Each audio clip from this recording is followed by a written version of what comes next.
Thank you.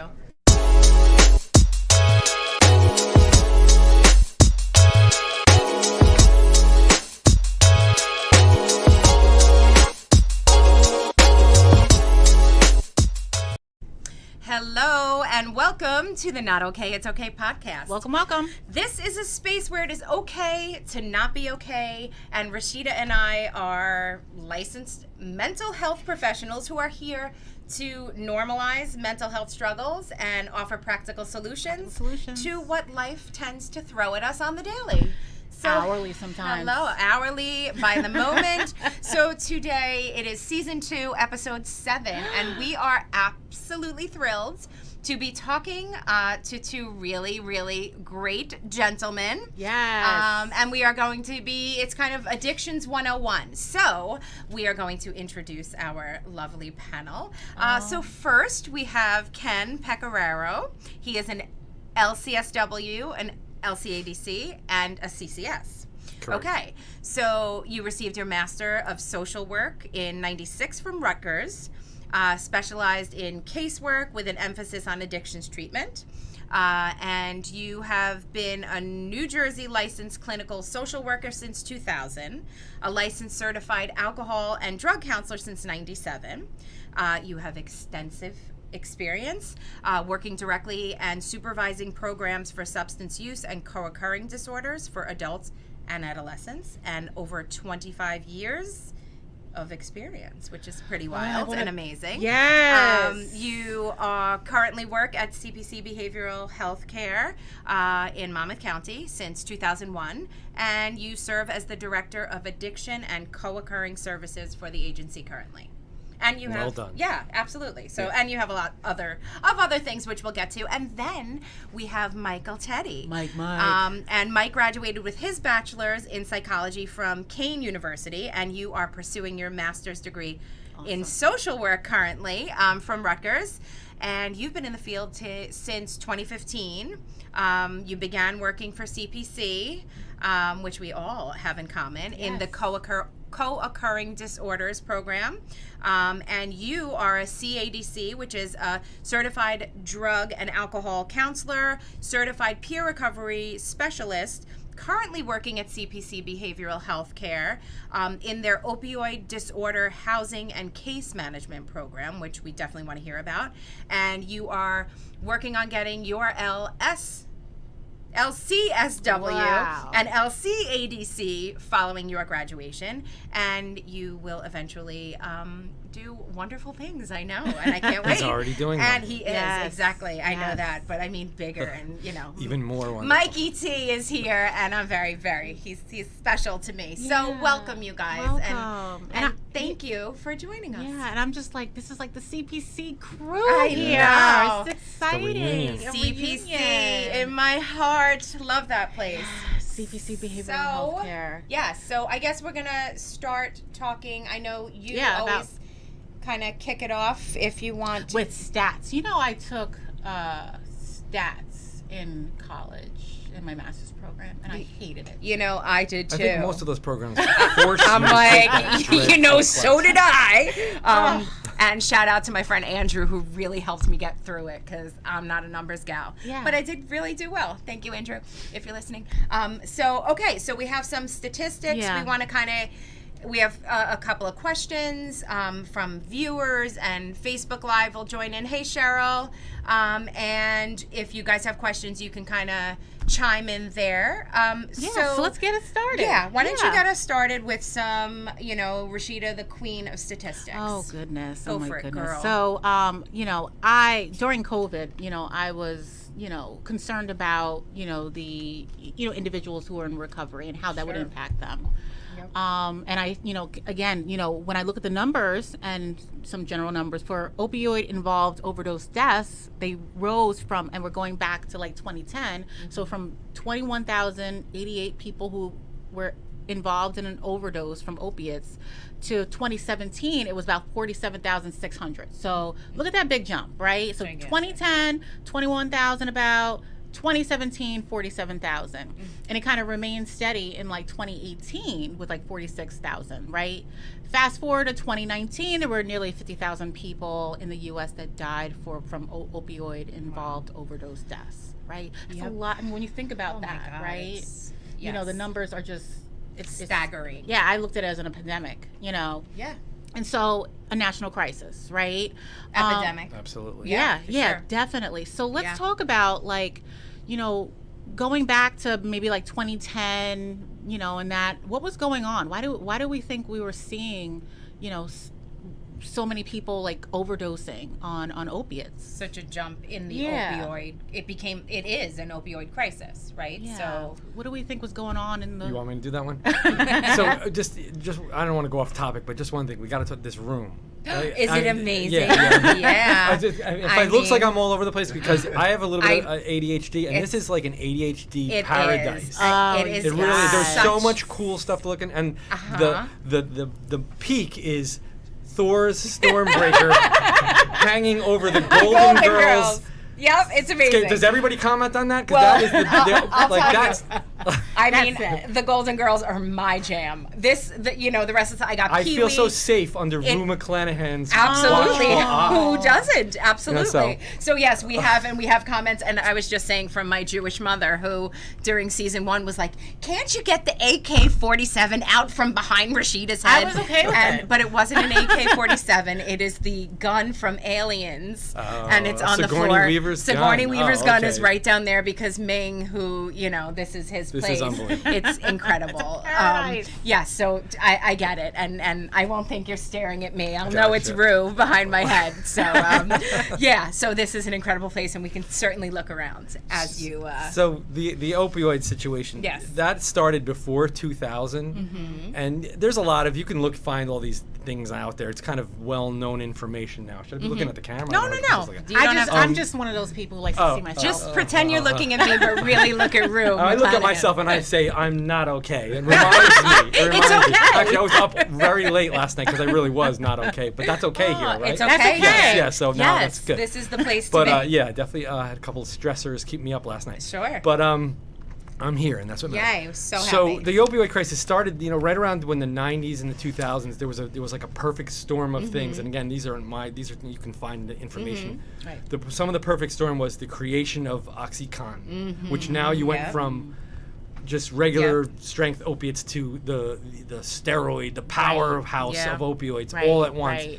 And then at that same point, a lot of the agencies that were overseeing healthcare wanted pain to be viewed as an important thing. Like they were saying pain is the 5th vital sign or whatever they used to say.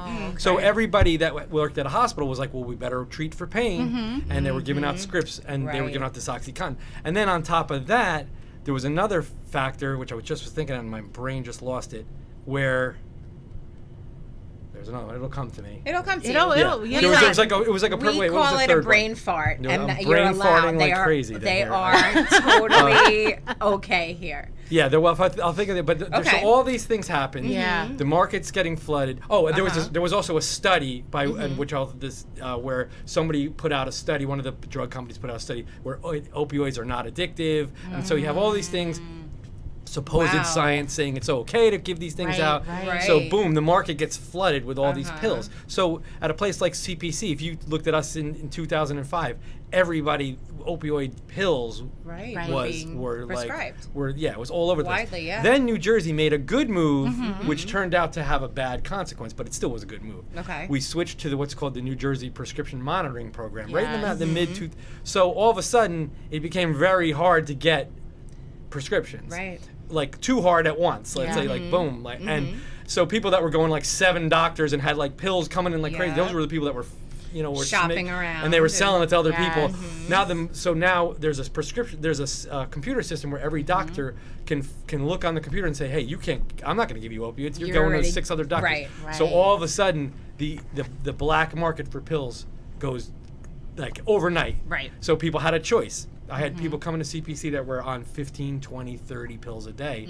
So they have a huge habit. And then, back then in the early 2000s, you can get like an OxyContin pill. You're gonna have $10, whatever, Right. $5, $10. All of a sudden now the pills are like $30 each. You know, supply and demand. Right. People had a choice. You're on a $30 pill and you need 10 of those just to get, that's a $300 a day habit. People had to Unreal. make a choice. Right. Here comes heroin.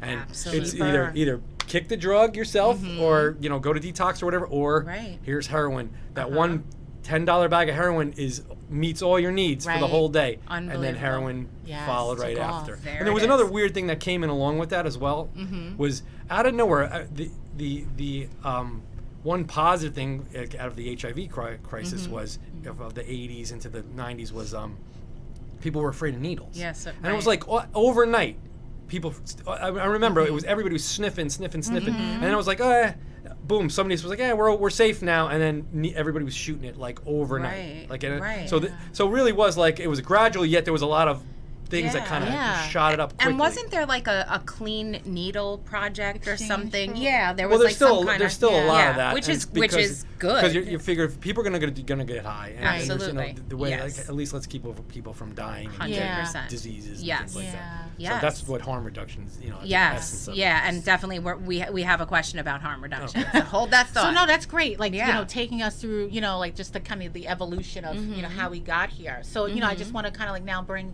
you know, Mike into the conversation of, you know, fast forward to COVID. Right. Okay. And so, you know, for you, what were you seeing happening with, you know, your clients that you were servicing? Yeah, so to add to what Ken was saying, I think that what brought the problem about was New Jersey was in a unique position. The heroin that was here was so pure compared to other parts of the country where individuals were able to snort it and achieve the effects that people in other parts of the country weren't. And it's much more difficult, I believe, to make the transition from swallowing a painkiller pill to shooting IV heroin. But it was a bridge in that gap Wow. to be able Yeah. to snort the heroin. Oh wow. And then Okay. in time eventually transition to IV use. Uh-huh. But Wow. I think since the pandemic, I think the greatest thing that affected people and caused a lot of people to relapse was isolation. I believe Sure. definitely with addiction. I think Yep. it's so important to be surrounded by, you know, positive people that understand what you're going through, and that sense of Sure. community and And acceptance. having a routine, right? A Yeah. daily routine. Yeah. Absolutely. Like program, like even going to work and exercising, that kind of stuff. So a lot of that just kind of, yeah, we were all forced to really pivot and think on our feet and get these programs something. Right. So going remotely, virtually, yeah. So was there, were you, you know, both like seeing like relapses, like, you know, people who had some sobriety, you know, clean time go back? Yeah, I mean, you want to go Yeah. first on that one? I mean, I could. I think both of us would say yeah. Yeah. I don't think anybody expected the pandemic to last this long. Yeah. Right. And Yeah. then everybody, you know, at first people were, they realized, wow, this is serious, but we'll get a handle on it, and then it'll be over. And then it was Right. like, wait, we're going to be doing this for a long time. Yeah. And one time I was at a meeting, and I quote myself on this one because I thought of this one on the top of my head. Somebody was like, "What's it like trying to help people with addiction over telehealth?" You know, and I was like, "It's kind of like trying to lasso a bull with dental floss." Oh yeah, sure. Like when the pandemic Sure. first started, you couldn't do a drug test, Right. Right. and you were just happy people were showing up, Yeah. and they were Right, checking right. in, and they were Yeah. talking, and Just wanna and see their breathing. faces, You make know what sure I mean? they're safe, It was yeah. total like, you know, damage control mode Yeah, yeah. for a while, Sure. and all the things that kind of keep people in check, support systems, legal system, like everything was the whole thing fell apart. Right, And it was like, right. again, it became about this, just like, let's just keep people safe, let's keep Safe, them keep alive, them alive, let's right. keep checking in with them. But it was it was a desperate time, definitely, Absolutely. during the pandemic. And you know, Yeah. you almost like, you know, using drugs, getting addicted to drugs is never a desirable thing, but Sure. you almost can't blame someone, you know, who already Absolutely. had a problem, and then all of a sudden now their whole support system's gone. Everything's You know what I mean? collapsed. And it's Sure, like, sure. And you know? feelings of safety and yeah. I'm like, how many absolutely. people that just the alcohol use were like, okay, you know, I got Absolutely. to have a drink to get through it. You know what I mean? Yeah. Like, how many so many Yeah. people said that because Mhm. it was stressful for That's the everybody. stress- Yep, you know that's what the I mean? stress Yeah. vulnerability Yeah. model. Right. Stressors go up, so do our symptoms. There you And go. you know, they were saying that people, you know, who didn't have like an alcohol use disorder, you know, a lot of people have come out with one now. You know, so it's, you know, pretty interesting, you know, that, you know, the alcohol was the, Yeah. you know, the go-to Yep. to cope with this. Right, and another thing too was not only the facilities, also programs running like, you know, AA, NA, all of these places also had to pivot, and they went online as well. Right. So they've recently come back. Yeah. And, you know, first they started with like 5 people in a room, I understood, like at all different ends. And now finally they're back and running, which is wonderful because now supports are starting to come back. Yeah. And so, you know, I mean, you know, thinking about like just pivoting to like, you know, the mutual support groups, you know, do you think that there are more people, you know, attending AA, NA because it is virtual? Like, do we think there, you know, people, you know, it's just easily accessible and I can just go on, click on a meeting, go in, I can go to Holland, wherever Holland is. You can go Like to, the right? countries. Like you could do there's a meeting in Holland, right? There's a water around there. Sometimes Rashidah just goes off on. Usually it's crab legs. This is now Holland. Okay, There's I hear the meetings crab everywhere. legs in Holland are they're excellent. wonderful They are? this time of year. Yeah, Well, absolutely. somebody needs to And the deliver AA them. meetings So- are really good too. Yeah. So this was like a good giving us an idea of how this epidemic kind of started, how it's progressed. Mike, can you talk a little bit about the program that you are currently working for? You know, with working, you know, in and housing and all of that stuff in terms of, you know what Sure. I mean. Yeah. Thanks, Mike. No, it's really been a great program. I've been doing it now about 1.5 years, and it was unique. It was a grant program. We were awarded, I think, 20 subsidies to find amazing. individuals with opiate use disorder housing, and then that was the main objective, was to first find housing for them, and then just follow along supports, any case management, anything to help facilitate their recovery, hitting, you know, all the dimensions of wellness, socialization. You know, if they want to get a gym membership, they want to look for work, they want to work on their credit, try to find a car, get their anything like that. So that's been really fun. Yeah. And it was really eye-opening how difficult housing is. The issues that we had I mean, these were subsidies that were going to be covered. You know, the landlord knew that they were going to get paid, and still the issues with the background check, with credit scores, with work histories, and a lot of people still got turned down with that. So just Wow. it made you really realize how difficult it can be. And how incredible this program is. Yeah. And how necessary. Absolutely. It's Yeah. like, you know, when similar to when someone is incarcerated and then they come out and, you know, they want to get a job, they want to, you know, live a good life, and there's so much, you know, discrimination and stigma attached, and we've spoken about stigmas here, Yeah. but this is a wonderful program. So thank you for sharing Right. that. And And I- thank you for yeah. doing what you do. Yeah, and I think about, like, you know, like Maslow's hierarchy of needs, Sure. right? And so, like, how does someone who doesn't have housing, you know, or a job, like, how can they come into therapy and just be like, yeah, I'm going to talk about my feelings when I'm stressed about, like, I have nowhere to live. Nothing You to know? eat, nowhere to live. Right, Absolutely. right. So this program Yeah. is like amazing, and it's like a full wraparound program. Yeah. You know, so that's great. Yeah, and it's what they call a housing first model. Okay. So, like you said, with the hierarchy of needs, let's give the people the housing, regardless of what's going on, how chaotic things are, and then take it from there. You know, and because it makes a difference. Yeah, Yeah. it's hard to to sit in a therapy group when you know you got to sit outside in Yep. a Yeah. car in Absolutely. 15-degree weather. You know what I mean? Right. So let's get people housing. Let's get them some supports and things, and start with the basics. Yes. you know. Absolutely. And Mike does a good job. I mean, I'll tell you, it's a difficult. We get a good variation, but some of the clients, you know, can be Super various challenging. leveling, especially in the beginning. But Mike has those skills of engaging and connecting with people, and that's just what we need. You know, Yeah. we actually handpicked Mike for the program. You know, Aw. yeah, when we got the grant, we're like, Mike Teti, that's the guy. Yeah. That's the man for the job. Amazing. Really, because Totally. we knew, you know, he brings that calm demeanor, does. the calm amidst the chaos. You know, so. So Mike, how do you feel hearing that from Ken? That's kind to hear. Ken knows I love him. I got a real soft spot for Ken. We go back. That's Yeah, awesome. very long time. Yeah. And what's nice with the program, also the certified peer recovery specialist with the program. So that allows me to sometimes open up to the clients, let them know about my struggles with addiction, Okay. and I feel like sometimes they you can connect on a deeper level there, and that some of that lived experience. You certainly don't need it to help people in this field, but I think that sometimes it can be helpful. Sure, absolutely. And we were talking before we started the show on how, and everybody knows this, I literally like pounded into our listeners' heads how, you know, I am a therapist in therapy for my own stuff with anxiety and everything else that is wild about my brain. So yeah, it makes us completely relatable, and that's awesome.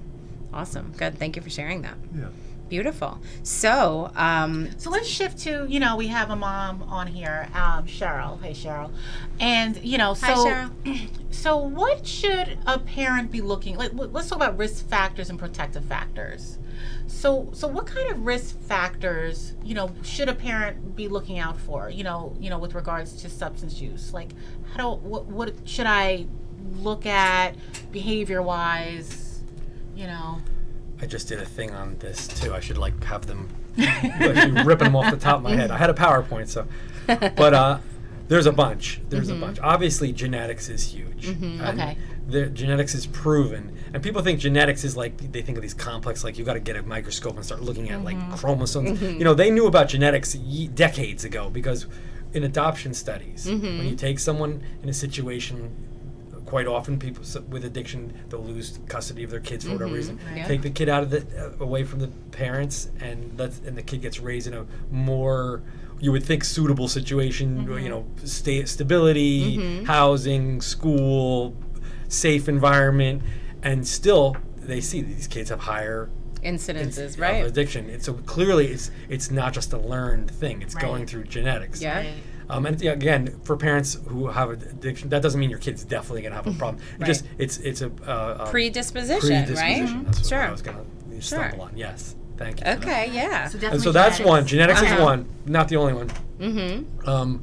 There's a kid that's more of a there's that lack of connection, you know, and that's a catchy one, because you could be a really, really popular person, but be the most lonely person in the room. True. So it's the quality of the connections in that person's life. Okay. The people who have addiction problems, I've been doing this for close to 30 years. How often I hear, I didn't feel connected. I mean, I had this big family, I had friends, but I just didn't feel like anybody got me or understood me. And I hear that all the time. So that lack of that again, quality connection. Yeah. And for some people, it's lack of no connections at all. It could be anywhere along. Sure. And then obviously, with any problem, the earlier it starts, the worse it usually is. So, like any disease, whether if you have diabetes starting young, it's going to be a harder battle to fight. Same with substance use. A person, that risk taker who starts doing the risky things earlier, is at a way so that's why we got to be concerned about things like vaping and things like that. If you're doing that in middle school, that doesn't mean you're going to be sticking a needle in your arm one day, but it definitely puts you in a higher category for it, because you're already like, hey, give me something to make me feel better. You know what I mean? Right. Yeah, and kids are, you know, I mean, it was different, obviously, when I was growing up, because I didn't grow up with the internet, you know, and YouTube and watching all these, schmucks doing really, like, dangerous things. And these kids, younger and younger, are all watching this, and, you know, they see these kids on YouTube, and they're making millions of dollars to do these ridiculously stupid things. So with the exposure at such a young age just to doing risky things, it's really scary. I mean, and I'm a parent, and I have an almost 11-year-old, and so I'm really paying attention.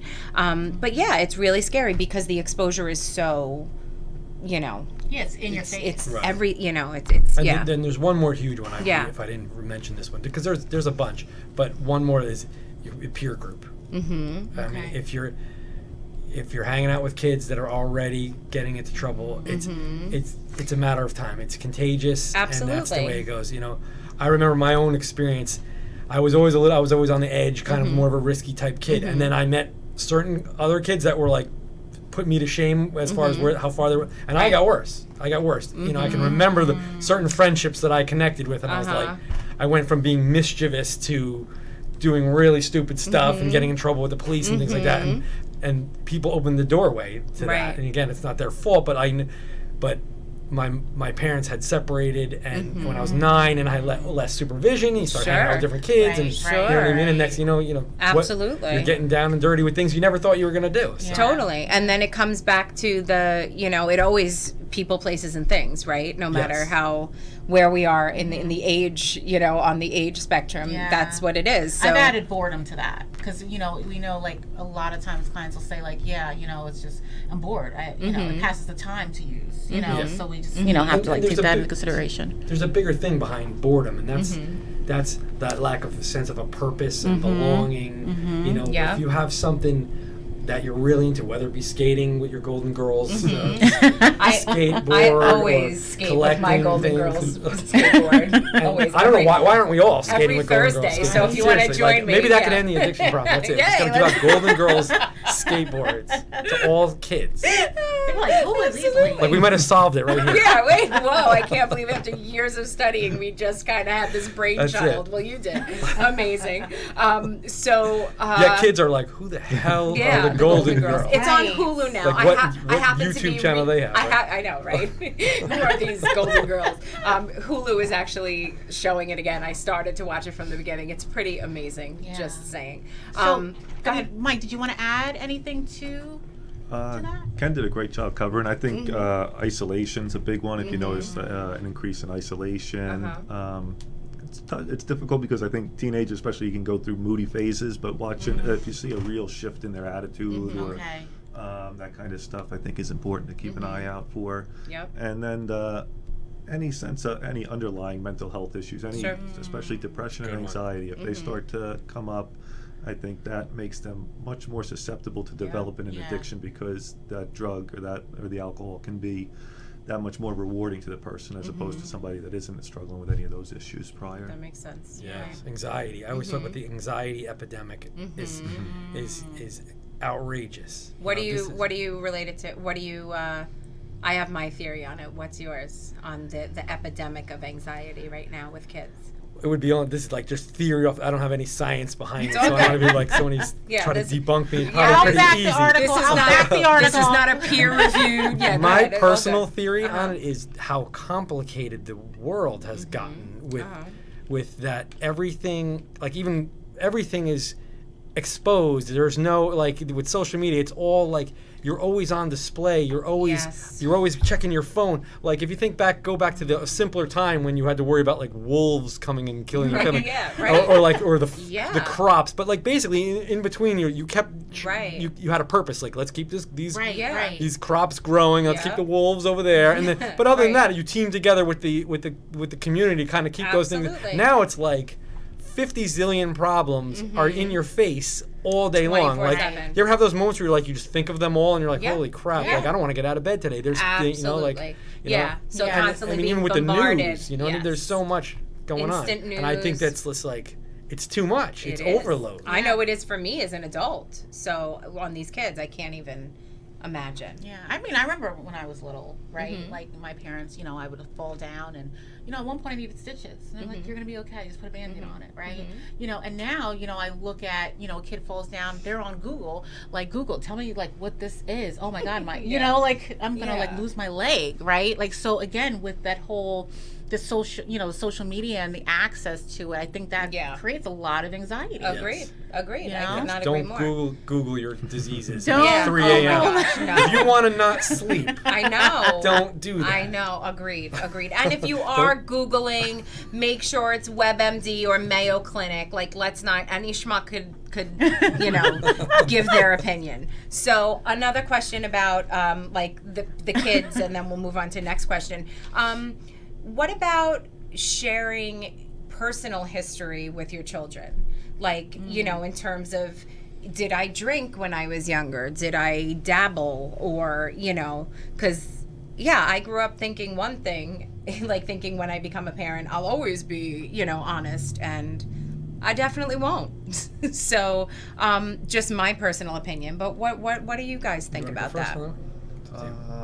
I would say, and I'm not a parent yet, but if it came to that, I would be honesty. I think I would be honest with them about my history, and I think it's so important. I think a lot of children, I know for myself, I struggled with being honest with my parents about things for fear about getting in trouble or certain things. So you learn, I did, to to be sneaky, to hide things and stuff. And I think I would like and watching other people, I think they have more success when they feel comfortable going to their parents with something, and you can catch it earlier rather than hiding it. I think just having that open communication, feeling comfortable, I think is very important. Yeah. Okay. Yeah, I gotta second that one. Okay. The honesty approach. That's kind of. And if you know anybody who knows me, I have a big thing for honesty. I love honesty. I'd rather, I'm one of those people that give it to me the honest truth, Right. even if it hurts. Yeah. You know? Sure. Yeah. And, Same. That's my policy in life. Probably to like an extreme. I'd rather just Right. be honest. So I do have kids and I work with kids, and kids are going to ask you, even if Yeah. I always prep anybody who's about to work with teenagers. They're going to tell you, hey, so did you used to get high? And I'm like, if you give one of those textbook answers, well, why is that important to you? Like, oh, that's like, oh, you didn't then. You know what I mean? Right. 'Cause then they know. So you might as well be ready to just answer the question honestly. Okay. And with my kids, I would say, look, people are going to tell you smoking weed is fun. You know why? Because it is.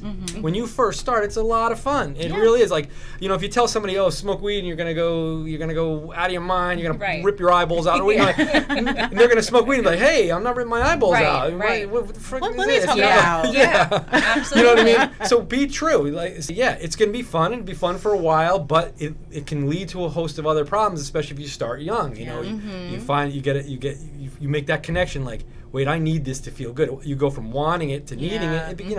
Sure. Or with any substance. And I'm not trying to demonize weed. I know there's a whole group. But I'm just in general, be honest about it. Be honest about it.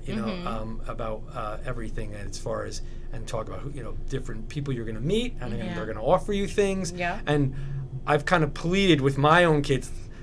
Because I don't believe in the whole, they're going to do it anyway, just let them do it. Right. The longer you can hold that off. Yeah. Remember we talked about the disease, if it starts early, the better. If you can get the kids to start, if you like, they're going to try it one day anyway, like, drinking, they're all going to try sooner or later, no matter what. Sure. The longer you can hold off on that, the better the chance you have that they're going to be in a better position to handle that. Sure. And there might be, debaters on that, but that's just what this school thought I came from. Yeah, no, I love that. That was my original, my feeling, and I've vacillated back and forth, but this will definitely be helpful. So. Yeah, and this is a colleague of mine, the counselor at Rumson Fairhaven High School. She's been a colleague of mine for quite a while. I'll steal this from her, Dr. Fico. Because I've watched her do talks. She would say, because there are a lot of parents that say, they're going to get high anyway. Let's let them get high. Safety of my house. Right. And Right. One thing she brought out, which I use, and I use the same logic all the time, is if you tell it's natural as an adolescent to push past the boundary. So if you say don't do anything, they they maybe might sneak a drink, sneak a puff, you know what I mean, or whatever. But if you say, okay, alcohol and weed are cool, then now you let them do it. That adolescent need to push past. Well, give me some ecstasy. Right. I want to try some acid. Right. Because Right. they're always going to try to one up you. So there's nothing wrong with trying to set the bar a little lower. And I'd rather deal with a few breakthroughs into the lower level world than say, here's my 17-year-old, and they're trying Xanax and OxyContin. Absolutely. And whatever, It's funny you said that, because we just got a question from Allison. What's up, Al? What do you think of children drinking or smoking pot in your own home? Some parents say, if it's under my roof, There you go. at least I know my kid is safe. And Okay, we yeah. kinda just hit So one, right? that was amazing. Allie, are you here? I feel like you're with us. That was a really, really good answer. I'm having a brain fart right now because I wanted to ask one more question regarding kids. How do you feel now that New Jersey is passing laws for marijuana to be legal? And what do you guys think in terms of where this might go? I'll give my answer short and easy. I stay out of the politics. Yeah, no. Let New Jersey do whatever it wants to do. I'm a drug and alcohol counselor, whether it's legal or illegal. Yeah. Like, alcohol's been legal for years. Right. And people. So Right. I don't. Yeah, no, politically, I don't care. Like, I'm not saying But- politics. I just say in terms of use and kids and it being much more available, It's available either way. It's right. available. It's so available you either wanna- way. you can Mike, get you're, another- yeah. I see Mike's your like, face, I'm ready for so this question. Go ahead, Mike. You could have me back for a whole session where I- we could my answer's we much absolutely more will. complicated. For my internship, I do the adolescent IOP, and a lot of the adolescents that we talk to, they're using marijuana, and they say, what's a big deal? No issue. They don't see any problem with it. It's going to be legal. It's the same as drinking, and like Ken said, the later that you start, I think, I'm not against marijuana. I think people can use it responsibly. I think it has some benefits for people. I think when the adolescents are using it at such a young age, where we have 12, 13, 14-year-olds smoking almost daily, using it, and just the effect it can have on the developing brain, that the science shows about that is one thing. And I think, and from my own experience, developing a substance use disorder at such a young age, when that's a crucial time to develop healthy coping skills and to develop relationships and stuff. And when marijuana, like you said, like Ken said, marijuana, it's fun. It works. It feels good. They use it, and I wouldn't know. So you have a bad day at school, they smoke. Right. The girlfriend breaks up with them, they smoke. Sure. And you start to slowly become dependent on that, and you don't Sure. learn to kind of use those those coping skills, or to develop and understand. And pain is good. Pain is there for a reason to work through. And I think when we constantly are finding ways to run from it, not just drug. I mean, you can find it in anything that people find it. Numbing, food. Yeah. Food, sex, gambling, right, everything. Okay. And sometimes I think it's important to sit a little bit with that pain, and I think just too, you can pick up the phone and be on Facebook for an hour, and you can just constantly not have any quiet to just let some of that stuff settle in and to think about. Yeah, that's really very, very wise. Okay. Yeah, that's a great point. Yeah, that people, is. People don't want to just sit deal in with their discomfort. Yeah, just kinda deal with it. Absolutely. For a little bit. And in this world, like you said, we hop on our phone, we're on this. Oh, I'm bored with Instagram. Let me see what's going on TikTok. Right. It's like this constant, and we're so uncomfortable being uncomfortable. It really is, and which is why, it's hard to be quiet in a room. Like, people feel that they need to fill the room, with chatter or whatever. But that's a really good point, Mike, about them, instead of utilizing their coping skills, instead of utilizing relationships, like talking to somebody about their pain, and then they're doing that. And as far as the brain and development, because we all know that the brain doesn't they don't get consequential thinking until their mid-20s. The brain's not developed yet. So that makes a lot of sense. Okay. So I kind of want to shout out, my kids' school district, and there's probably a lot of other school districts out there that are doing like mindfulness. Like, my kids are coming home, like, talking about, I have to have a mindful moment. I'm like, what? How old are you? 5, and you're mindfully momenting, mindfully eating right now? Yeah. Hurry up and eat, go to school, right? Oh yeah, but like, that's amazing. It's amazing. That they are learning that. And they're like asking them to, like, talk about what you're feeling. What do you need right now? And I think that's great that that's being implemented in the schools. Yes. And maybe who knows, that may be something that can be push off early substance use, right, or divert it altogether. Yeah. Which would be So amazing. just as an overview, so as far as kids are concerned, genetics play a part. Lack of feeling the connection, even while they could be surrounded by family and friends, they might not be connecting, feeling heard, feeling like they can actually speak to somebody. The risk takers we have to keep an eye on, and peer groups, right, who they're surrounding themselves with. And the later we can push it off, the better. And isolation, shift in attitude. So those are the kind of things we want to, and of course, any signs of depression or anxiety. So, okay. So that's amazing. She's good at that. Yeah. It's very thorough. Right? I listen and I take notes. That's great. So, okay, that was awesome, because we did have a lot of questions about that. The next question we got, and this is, again, from a lot of, whoever's watching. Viewers.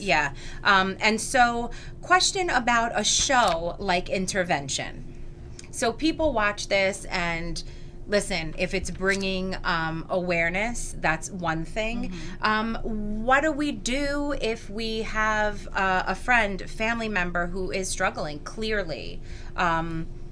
What's the best what's the rule of thumb? I know it's on a case-by-case basis. There's no like one way, but what do you guys think in terms of when you have somebody struggling? They're both like... we just did CPC Family Night. We just talked about it. Mike was there. Oh, really? Yeah, oh, wow. That's great. Cool. So, yeah. And I would love to get into that, the family night and how that. Yeah, we talk about stuff like this all the time. Beautiful. That's amazing. So, CPC. So we used to the gold standard back in the day was tough love, and that was like it seemed like a good idea at the time. And intervention is kind of based on that premise. Yes, and there are stories. There's stories of people that was the difference maker, and there's still people today that are like, if it wasn't for tough love, I wouldn't be here. Right, and they're not lying. That's true. Sure, but there's a lot of dead people too because somebody threw them out of the house and gave them. So I've heard. I think there's more stories of, I'm so grateful my family never gave up on me. I have heard that way more than I've heard. Thank God for tough love. So I think that it is important that you think about the idea of intervention. It's like saying. And this is from Johann Hari. I hate to steal other people's words, but you're cutting people off from the very thing that they need the most. Their lifeline. They need more basically. connection. Yeah, they need more. Sure, and you're gonna be like, well, we're gonna get rid of all your connections, and you're screwed now. You know? And the thing is, with the opioid problem, that's potentially a death sentence. Absolutely. So you could be a counselor and be like, oh, kick them out, and then you kick them out, and then their kid is dead, and like, oh, I listen to you now, my son is dead. I would have much rather taken him alive. Exactly. So exactly. The best thing I would say to anybody in this situation, especially if you're working with a young person, I've been working with schools and things, just get them in for one, any way you can. Get the person in for one session and let the counselor take over. Because I think people form in their mind what counseling is going to be like, and it's going to be this really uncomfortable, and we all hate to be uncomfortable, we just talk about. And then they go to counseling, and they meet somebody like Mike, who's this really easy to talk to, warm, and relatable guy, and they're like, oh, this was cool. All right, I'll come back again. He didn't scream in my face. He didn't tell me I'm going to be a loser. He didn't tell me I'm doomed to go to jail. Sure. And he just wanted to talk to me, and and that's why working with kids, I don't see clients anymore. I do my private practice, but very little. But back at CPC, I was kind of known for being the person that could take the kid that nobody wanted to see, and they'd be like, oh, I hear you're the guy that every sees the kids that hated every other therapist. I'm like, yeah, I'll give it a shot. Nobody's 100%, but I'd see the kid, see the parents and the kid first, and then see the kid alone, and then the mom or whatever would call me and be like, yeah, he'll come back and see you. But he did tell me all you did was talked about surfing, and I'm like, well, that's what he wanted. It's what he wanted to talk about. Exactly. I'll do whatever you got to do. Rapport building. And then you know what? One day in the next conversation, I say, hey, do you get high when you smoke? Or do you? No, no. Surfing is something I like to do sober. Wow. Either way, whether he gets high or not, now it's part of the conversation. Absolutely. And you work it in gradually. Yeah, you finesse it in. Yeah, and then it's natural. It's a natural. Instead of saying the first day, every cliche drug thing in their face. Yeah. So. It's about rapport building, and Totally. it takes time. Yeah, it takes time. Absolutely. So, but for families out there, get them in for that first session. Get to a professional. To a place like CPC with trained clinicians that come from a motivational perspective, not a shaming, judging perspective. Absolutely. Okay. Yes, 100%. And I like how you mentioned the family night. How often is that running? We do it about once a month. Once a month. Oh, that's so cool. Yep. It's online. Yep. That's amazing. Okay. And so they can get education. Yeah, we pick a topic. This week we talked about what was it? Conquering chaos through communication. Right? One of the interns came up with it. But so that's what do they call that? An alliteration. Alliteration. A lot of C's. Right. That's awesome. Well, that's great, and that's a great resource. So now I would like to shift into what is harm reduction. So, we all know what harm reduction is, but not many people, when it comes to having the conversation about addiction, it's either, you're using or you're not using. And that's kind of this black and white way of thinking, and not necessarily what works. I mean, it does for some people. It's not the way life works. Exactly. Yeah. So can you guys speak more on harm reduction, please? Oh, Go ahead. Either one. Mike, I feel like you got this one. Go for it, Mike. Yeah, with harm reduction, like Ken said, that's just not the way life works. Ideally, yeah, somebody comes in for a treatment and, you know, they stop everything and it's a nice straight line from coming into recovery. And it's just not, I said, you know, for the viewers, this is like what recovery looks like, you know, it's just, back and forth. And that was, you know, the case for me. And yeah, I think harm recovery is definitely a good model. I think it goes in. A lot of people had this, you know, abstinence-only model, and it's sometimes not achievable for some. For some people, it can work. For myself personally, that I wasn't able to just you know use certain things, but you know I certainly tried it in the beginning to see what would work, what wouldn't work, and but definitely, you know, if somebody comes to you and they're an IV heroin user and they're doing that daily, and over the next month or two they stop that and they're smoking marijuana on a daily basis, you're definitely going in the right direction. Absolutely. Yeah, and it seems much more realistic for sure. Okay. Yeah, so harm reduction is basically, you know, tapering our use of whatever the drug of choice or alcohol is, right? Just it's a little more complicated than that. Well, can you speak on that? That's why you're here. Yeah, because if people could just taper use, they would just do that. It'd be like, oh, you know, but that's one way to frame it. The best way to look at harm reduction is accepting incremental change. And and that's how people change in general. Think about the changes you went through. You didn't. But how many stories do people have where they woke up one day and completely changed, like a new person? You know, absolutely. It happens every once in a while. But we have the stages of change that we need to honor. And Mike probably heard this because I do talks on this stuff all the time. So I get to use the same examples, and people who've heard me talk are gonna be like, oh, he's gonna use this one again. It's so good. What if you went to the doctor tomorrow and the doctor said, you being anybody, audience, whatever, you went to the doctor tomorrow, the doctor says, oh no, I've done your tests and you're pre-diabetic. If you don't change your life, you're going to have diabetes very soon. You're diabetes here, you're right there.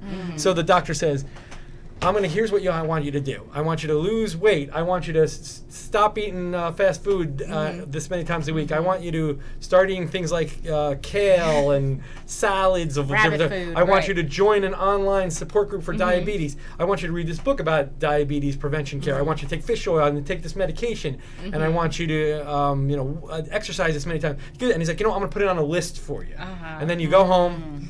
And there's 20 things on that list. And I'll ask this to an audience anytime I talk about it. The average person, well, everybody's gonna leave like, yeah, that's it. I'm gonna do it. That's it. No diabetes for me. I'm gonna be the superstar. But 2 weeks later, how many things on that list are most people doing? Right. Yeah. 2 or 3? Maybe one. I was gonna say maybe one. But yeah. So now back to addiction. Somebody's in full-blown addiction. They're most likely have a mental illness as well, which about 75% of people who have addiction problems, 2/3 to 3/4 of the people have a diagnosable, so a mental health problem. Their life, they probably have a legal problem. Their family's pissed at them. Their job situation could be a mess. They have financial problems. So I think it's a person whose life is in complete shambles, and you're going to tell them, I want you to change your friends, stop using drugs, take this medication, I want you to go to these support groups, go to this treatment program 9 hours a week, and I want you to exercise, start eating pray, healthy, meditate, and do practice anger management. You're not allowed to yell anymore, and I'll see you in a week, and take away everything out of that, and then we get pissed at them because they're like, why aren't you a completely new person 30 days later? In reality, in treatment, if you get somebody to just start talking 30 days later and start opening up, you're winning the battle. So that's incremental change. That was much better than my explanation, so thank you. And for some people, abstinence is that thing. That, like Mike said, some people are like, look, I've tried this too many times. I know I'm one of those people. I know that abstinence is the way, and we let people make their own path. Right. That's which is great because as long as it's going in the right direction. Absolutely. As long as we're making progress. Absolutely. And all of us as counselors, I think, the biggest and the best part of our job is that we partner up with our clients. Like we join the same team and we come up with a plan that is realistic, and tailored to the client. Absolutely. So thank you for that. And you mentioned co-occurring. So I would like to have you guys speak on that as well, because people hear co-occurring disorder, but don't really know what co-occurring disorders mean. So take it away. It's two diseases at the same time. Yeah. Like, Okay. Yeah. So in terms of the one of the disorders being some kind of addiction disorder. Yeah, an addiction disorder where it's co-occurring with another mental health issues such as like anxiety or depression seem to be the two most common. But it could be bipolar disorder, schizoaffective disorder, anything like that. And I think years ago, and Ken might say, like co-occur, they would separate some people. Yes. They say this is just the addiction. He's just suffering with a substance use disorder. This one is co-occurring. And I would say, in my experience over the 6 years working in this field, I could probably count on one hand how many people I've worked with that just had a substance use disorder that didn't have a mental health illness attached to it. And I think those, like we talked about before, those are the ones that are the most susceptible to developing an addiction because of the relief. Like I always tell people about I have a friend that we'd go out we would drink together, and he probably drank more than me and would drink harder than me, but I developed an alcohol use disorder. Alcohol did for me what it did not do for it. It was doing two separate things, and that's why I believe that he did not. So it doesn't always even have to be the quantities or the substance that you're using, but it's what is that substance doing for that person. And for me, using substances, using alcohol, drugs, to alleviate those symptoms of depression, the anxiety, to be able to just feel like I could breathe, and that wasn't happening for my friend if he took a drink. He got a little silly, and he could take it or leave it. But for me, this was a lifeline. Sure, absolutely. Yeah, and I've just to expand on that, clients with something like schizophrenia or schizoaffective disorder use to quiet the voices in their head, to stop hearing things, to stop seeing things, and so it's just really important in terms of psychoeducation to point that out. It's very important. And I just want to go back. I think it's like great that you get families involved. Because I know families can be part of the challenge. And so, has it been difficult to get families on board? With the program that you have. Getting that education out there of, some people think like, oh, well, if they're still on methadone, they're still using. So like, what is the point of, like, how do you go about that? Getting parents, families engaged. It's extremely difficult. Yeah. That's any way we can. I mean, it's hard. It's definitely lacking in the field as far as family is tough for whatever reason. I guess we talk about that overly busy world, or people feel frustrated and they, fix this person and send them back when they're done. Absolutely. You know what I mean? Sometimes cultural pieces come into play. Well, a lot of times cultural pieces come into play, right? And just it's hard. So we have to engage families as well. We have to go out of our way because it's harder. I even tell clinicians when they're working with, like it's back when we were in person at CPC. Hopefully we're moving in that direction again. What I would do is if I saw a family member in the waiting room, I'd invite them in. I'd be like, because even people will say, well, what about confidentiality? If that person they're there to defend their own confidentiality. They could say, no, I don't want my mom there. Then then I respect it. But it's implied consent if they say, okay, all right, And sometimes I go, oh, I'm not so sure about that. But I'll even barter with them. Come on, 10 minutes, come on. Yes. And I'm not asking to meet with your mom alone. I'm asking to meet you and your mom together. Right. So, I'm not going to talk about anything, tell your secrets. So I just want to talk about your relationship and hear what she has to say. Absolutely. And any way you can get somebody in. Again, you obviously want to respect the client. If they're like, no family, then no family. Right. They get, everybody has their own rights for that. But I'll do, I'll at least give it a shot. Absolutely. Not just with family. I've seen, the girlfriend, the boyfriend, the friend, the ride. I don't know. It could be somebody. Absolutely. Like, hey, you want to let that person come on in? Yeah. Yeah, and that's great. Get them in. You know what I mean? Yeah. And that's one of the rules of my private practice. I say, like, I'm here for you. You don't have to warn me if you're going to bring somebody, because I'm still on Zoom with private practice. I'm like, just bring them in. Bring them in. So I don't care if you bring a neighbor or whatever. It's your session. You got to bring them in. Bring them in. That's it's more work on the therapist's end, Yes. but you get more out of it. Absolutely, you can elicit more information and find out so much more. It's nerve-wracking when you have the X factor, the person you don't know there. Oh, sure. Yeah, but man, does it help. It helps. Agreed. And what's your viewpoint? Like, how do you feel about like the engagement? Do you feel that it is a struggle to get families, on board, and just to get the education piece? Yeah, I think it can be. I think the research is showing that the the outcomes are so much better when the family is involved, and that's something I like about the program that I'm in now. They really, my supervisor who's leaving now, Ayla, she was great, and she was really, Ayla, shout out to Ayla. Ayla. She will be sorely missed, and she was great about, staying on top, have you reached out to the collateral contacts Sure. or, family, and coordinating care with the other doctors, but especially family, because it's difficult for somebody struggling with substance use disorder. They might have had a lapse or relapse, or they might be using, you call them, how are you? 5 minutes on the phone, they say, doing great, no problem. And, okay, I'll check in next week, no problem.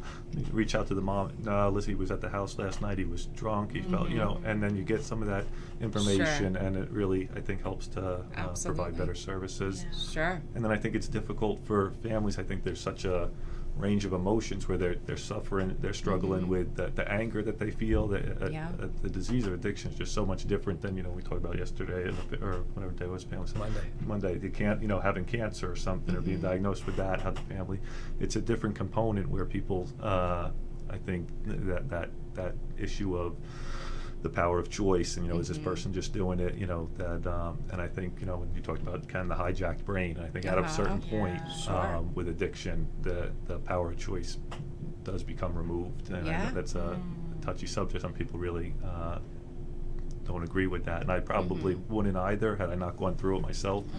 But I think So the next time we have you back, we will be talking about the hijacked brain. I'm making notes. So yeah, awesome. So clearly it, if and when we can involve family members, friends, anybody who could provide both support for the client and collateral information for us on who the client is in other, aspects of their life. Yeah. Cool. We have 2 more questions, and then we're gonna do the bullet You shame guys are and wrap, popular. and then People were like, oh my God, when we found out and that Mike are gonna be on here. Oh, okay. yeah. Just going. So question, there are 2, and I guess we could do first. So we had a couple questions both regarding AA, NA type groups. Who can attend?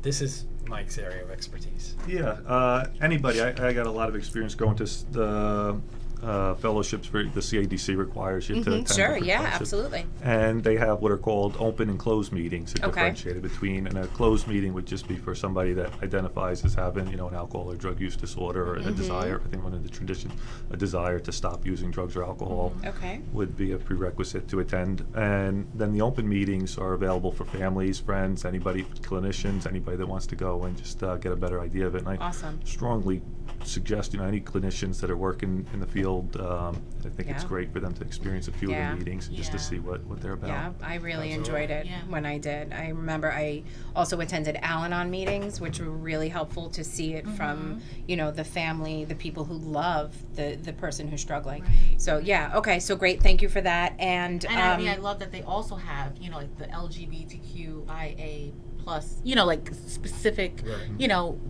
for them, for, where for they feel meetings where they supported. can be more yeah, feel that comfortable and support. sure. So there's all different types. Absolutely. And so, and this is kind of like, I don't even know if we can answer that. If there is somebody who, like, I've had questions like, oh, I drink every night. Am I an alcoholic?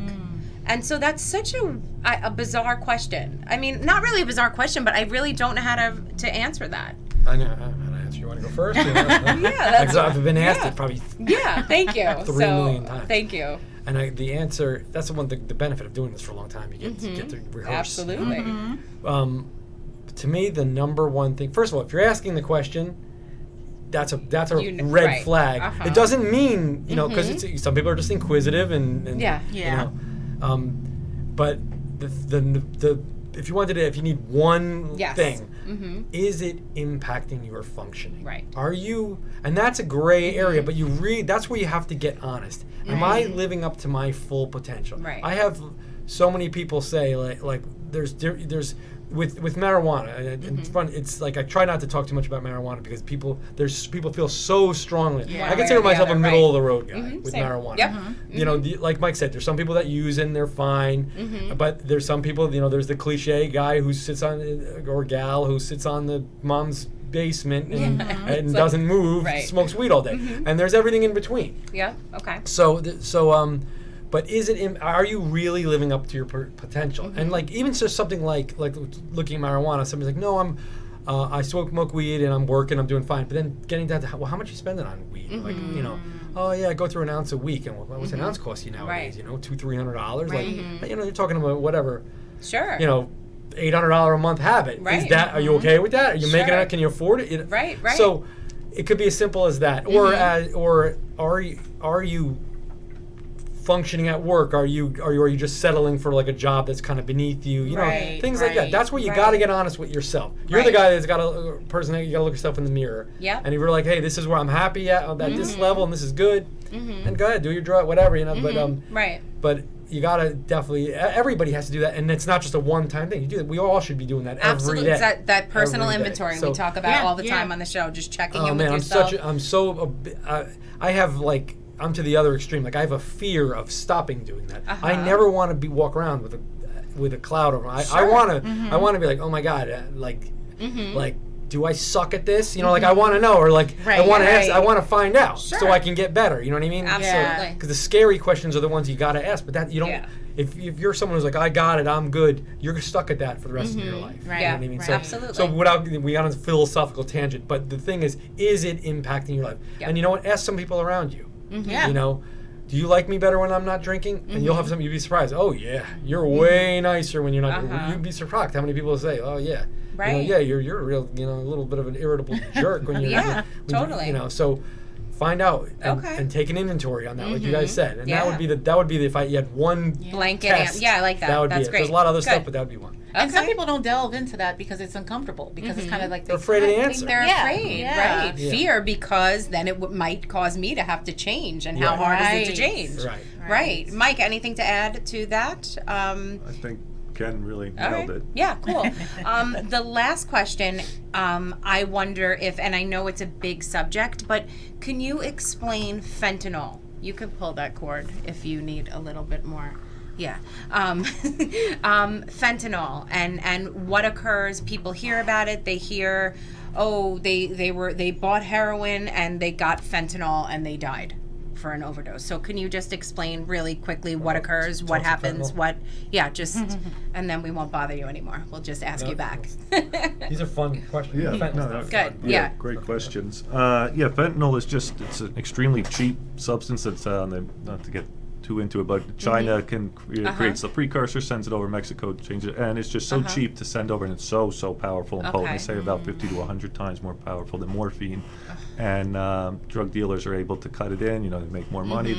But what's really scary about it is that a lot of the clients that will do a urine screen on, they reported taking a Xanax pill or something like that, and they're coming up for fentanyl. Wow. And saying, no, I don't use heroin. I never use fentanyl. And they're pressing the, people are making knockoff prescription pills using Wow, the so fentanyl it's is in not there. even just Doesn't limited to have- heroin. Cocaine Wow. as well. Yeah. Heard Wow. of there being fentanyl and And so cocaine, too. people are using it thinking that they're either using the amount they would normally use, and they're dying because it's so it's cut with that, and it's so much more potent and deadly. Have you Wow. had people, because I know this has been my experience, individuals who come and say that they were kind of like, search seeking out fentanyl? Well, it's funny you mentioned that. One time I was not too long ago, I was running group, and I brought in a guest speaker who was a harm reduction place, and they were like, well, we can give you fentanyl test strips. And the group was nice to the person. Oh, that sounds really interesting. But then when that person left, the group was like, why would we use that? Like, I want fentanyl in my dope. You know what I mean? Like, and then again, this was a more hardcore bunch. Sure, Yeah, Most of sure. our users. And I say this all the time at CPC. If we do 1,000 drug tests and 1,000 come back up for heroin, how many have fentanyl in it? 998. Yep. You know? Wow. Fentanyl is definitely it's in all the dope now, so it's definitely Wow. And it Really is just scary. so potent, and Sure. there's just not a lot of room for error with that, and you don't never know Couple how it's Sure. getting grains mixed. off, right. Yeah. Absolutely. And then So there's it's like Russian roulette, like you just It's Yeah. like don't Russian. know. And that's Right. why so many people are dying. Yeah. People were dying just with the straight heroin as it is, because that's Russian roulette to a degree.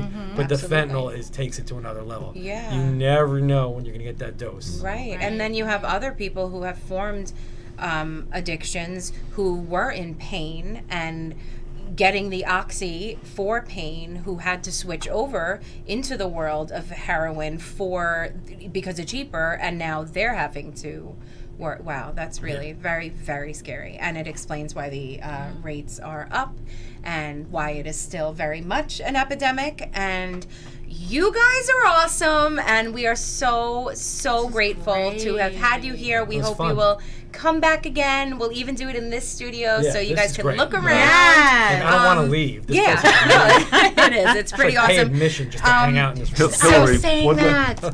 I want to say one last What? thing. Yeah, of course. If anybody's thinks they're having has a family member struggling with opioid Yes. use disorder, to please, have an Narcan kit available inside the yes. house. That's a good point. It will Good save a life. I mean, those overdose statistics would be. How can they get a Narcan kit? Do they need a prescription? Could they just go?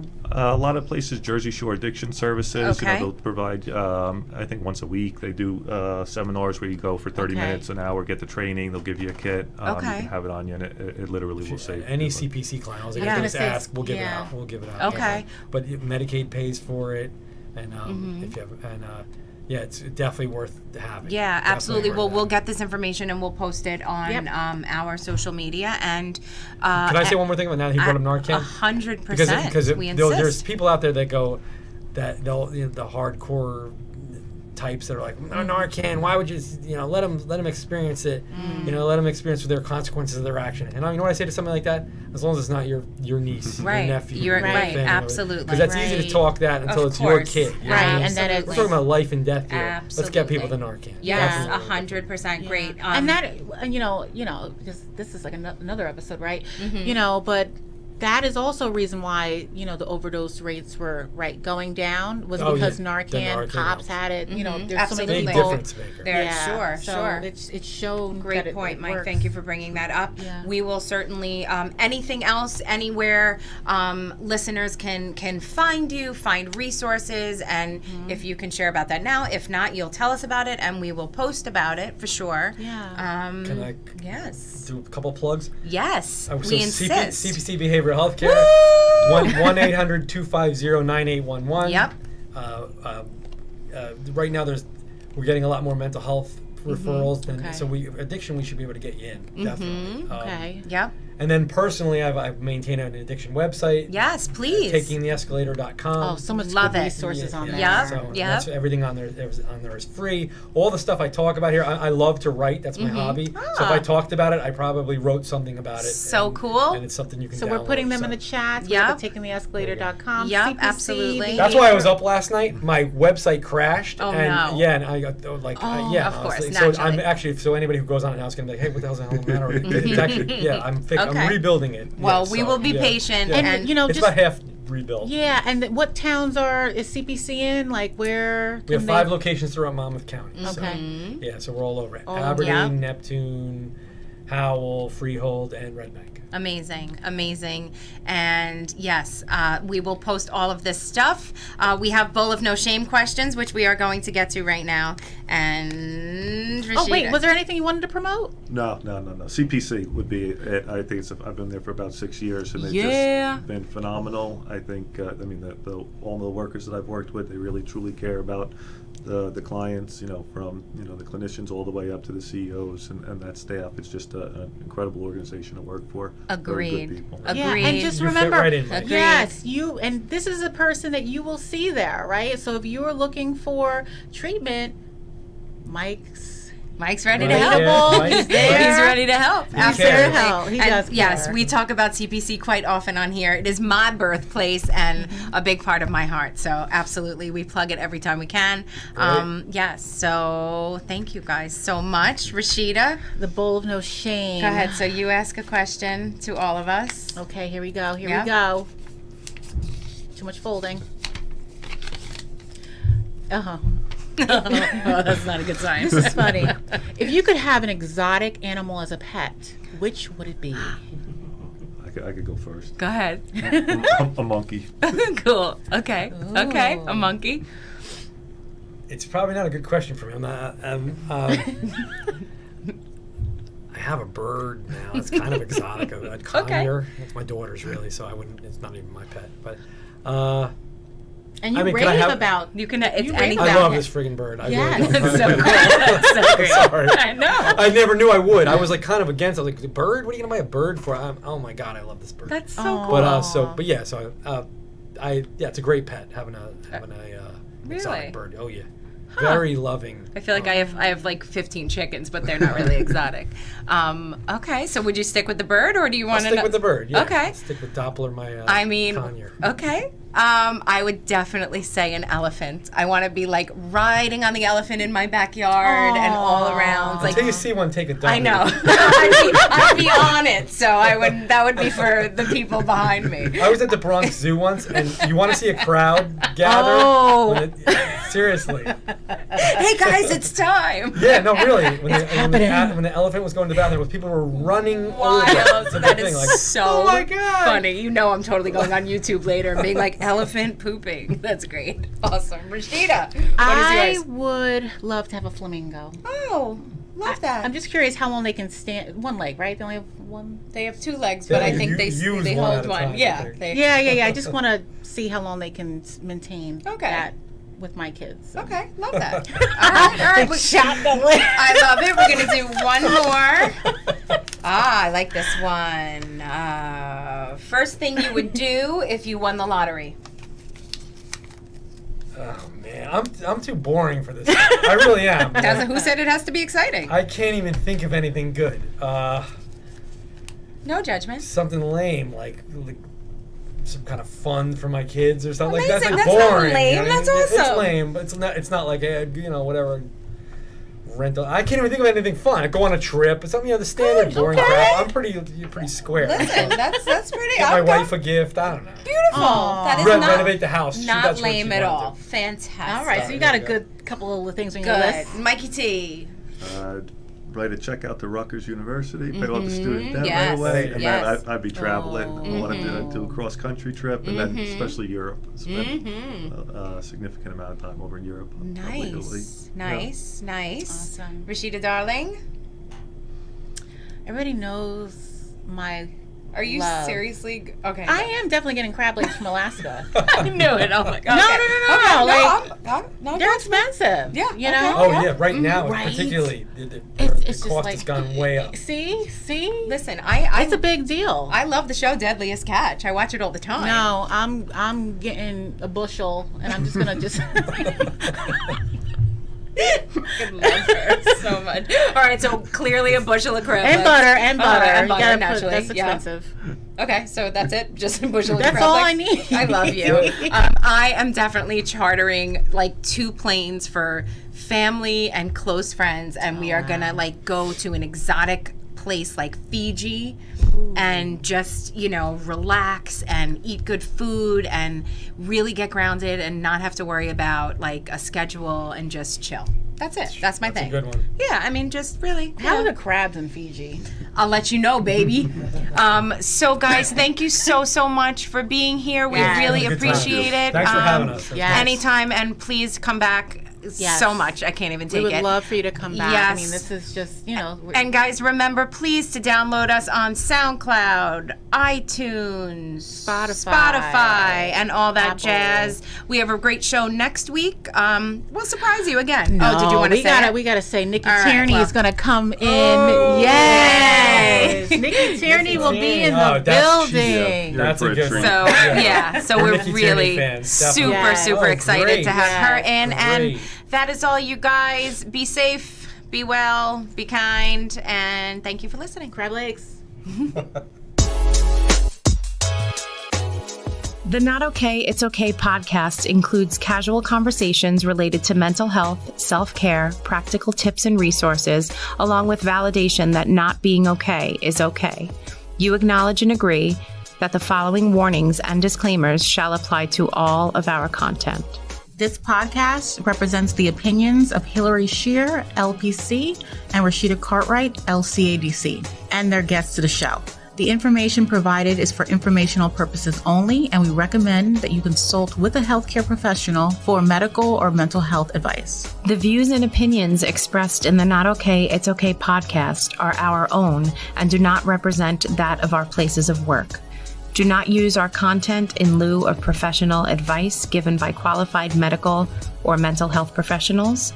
Always seek the advice of your own medical mental health provider related to your specific medical or mental health condition prior to implementing any recommendations or suggestions from using our content. Privacy is of great importance to us. That being said, all people, places, and scenarios mentioned in the podcast have been changed to protect patient confidentiality.